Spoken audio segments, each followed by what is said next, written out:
Dear students, हम पढ़ रहे हैं क्लास 8 का साइंस का chapter food production and management.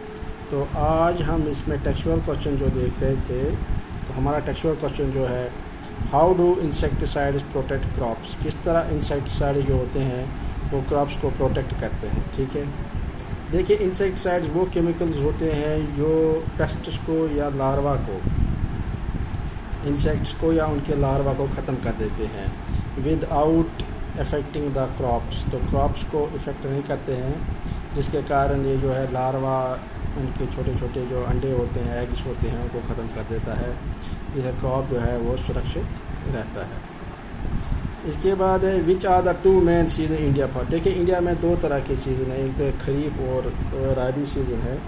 ठीक है, जून जुलाई में बोया जाता है खरीफ, और फिर अक्टूबर नवंबर में उसकी कटाई होती है। इसी तरह नवंबर में, अक्टूबर नवंबर में जो बोया जाता है राबी क्रॉप, तो मार्च अप्रैल में उसकी कटाई होती है। इसके बाद है हमारा question, name some harvest festivals of India. देखिए हार्वेस्ट फेस्टिवल जो है इंडिया में बहुत सारे मनाए जाते हैं, हर किसी अलग अलग प्रांतों में, अलग अलग जगहों पर अलग अलग तरह का फेस्टिवल्स मनाया जाता है। ठीक है, जिससे कि जो लोग हैं वो खुशी का इज़हार करते हैं। तो इस तरीके के बहुत सारे फेस्टिवल्स हैं, जैसे पोंगल आ गया, आपका बैसाखी आ गई। ठीक है, तो इस तरह के फेस्टिवल जो होते हैं ये मनाए जाते हैं हमारी इंडिया में। इसी तरह हमारा एक और क्वेश्चन है इसमें,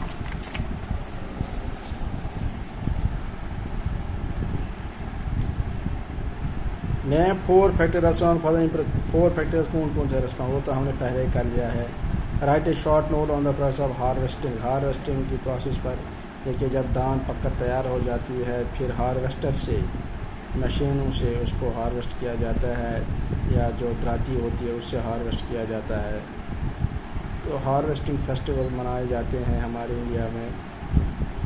why does a farmer rotate crop in the field. क्यों करता है रोटेट कर। देखिए एक ही क्रॉप को अगर बार बार एक ही फील्ड में उगाएंगे तो उससे न्यूट्रिएंट जो होते हैं मिट्टी के वो ख़त्म हो जाते हैं, इसलिए वो रोटेट करता है क्रॉप्स। यानी कि एक सीज़न में एक क्रॉप लगाएगा तो दूसरे सीज़न में दूसरा क्रॉप लगाएगा, जिससे क्या होता है कि जो न्यूट्रिएंट्स है मिट्टी के वो बरकरार रहते हैं। ठीक है, वो बरकरार रहते हैं और अच्छी फसल भी होती है इसमें।